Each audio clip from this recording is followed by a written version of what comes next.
বাঘের অভয়ারণ্য মিরপুরে ধরাশায়ী পাকিস্তানিরা। শরীফুল সাকিব মেহেদীদের বোলিং দাপট, টাইগারদের থাবায় দিশেহারা সালমান ফকর হারিসরা। চোখের পলকে পলকে উইকেট এলো বাংলাদেশের ঘরে। দাপটে পারফরম্যান্সে রেকর্ড গড়া জয় লিটনদের। এক ম্যাচ হাতে রেখেই সিরিজ জয়ের উদযাপনে মাতল টিম টাইগার্স। পাকিস্তানকে 134 রানের লক্ষ্য দেওয়ার পর ইনিংসের শুরুতেই টাইগার বোলারদের দাপুটে বোলিং। শুরুটা অবশ্য হয় রান আউটে। রিশাদের দারুণ থ্রোতে স্টাম্প ভেঙে দিয়ে সাইম আইয়ুবের বিদায় ঘণ্টা বাজান লিটন দাস। মোহাম্মদ হারিসকে এলবিডব্লিউর ফাঁদে ফেলেন শরীফুল ইসলাম। গোল্ডেন ডাকের শিকার হয়ে মাঠ ছাড়েন হারিস। শরীফুল তার পরের ওভারে তোলেন ফখর জামানের উইকেট। শরীফুলের পর তানজিম সাকিবের জোড়া আঘাত। ইনিংসের পঞ্চম ওভারে পরপর 2 বলে উইকেট তোলেন সাকিব। প্যাভিলিয়নে পাঠান হাসান নওয়াজ ও মোহাম্মদ নওয়াজকে। 2 নওয়াজি রানের খাতা খুলতে পারেননি।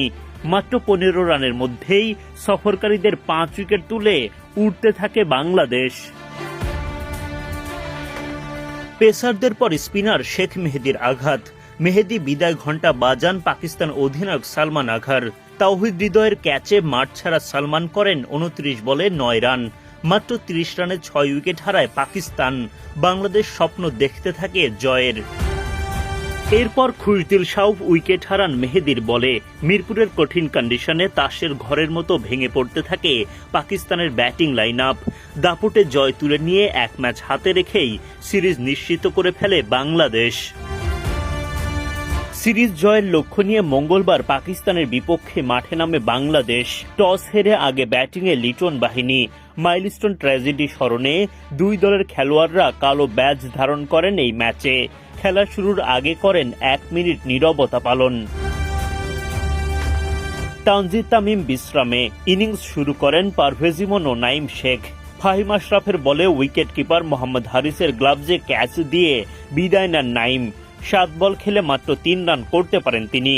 উইকেটে এসে সুবিধা করতে পারেননি অধিনায়ক লিটন দাস। সালমান মির্জাকে উড়িয়ে মারতে গিয়ে ধরা পড়েন হাসান নওয়াজের হাতে। 9 বল খেলে 8 রান করেন টাইগার অধিনায়ক।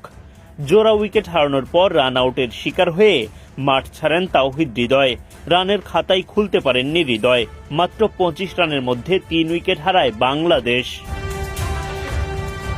পাওয়ার প্লে শেষ হওয়ার আগেই আরও একটা উইকেট হারায় বাংলাদেশ। পাকিস্তানের অভিষিক্ত পেসার আহমেদ দানিয়ালের বলে ফাহিম আশরাফের হাতে সহজ একটা ক্যাচ দেন পারভেজ ইমন। 14 বল খেলে 13 রান করেন এই ওপেনার। 28 রানে 4 উইকেট হারানো টাইগারদের হাল ধরেন জাকের আলী অনিক ও শেখ মেহেদী। শেখ মেহেদী দায়িত্বশীল ব্যাটিংয়ের মাঝেই হঠাৎ তালগোল পাকিয়ে ফেলেন। মোহাম্মদ নওয়াজের বলে ছক্কা হাঁকাতে গিয়ে ব্যাটে বলে ঠিকঠাক কানেক্ট করতে পারেননি।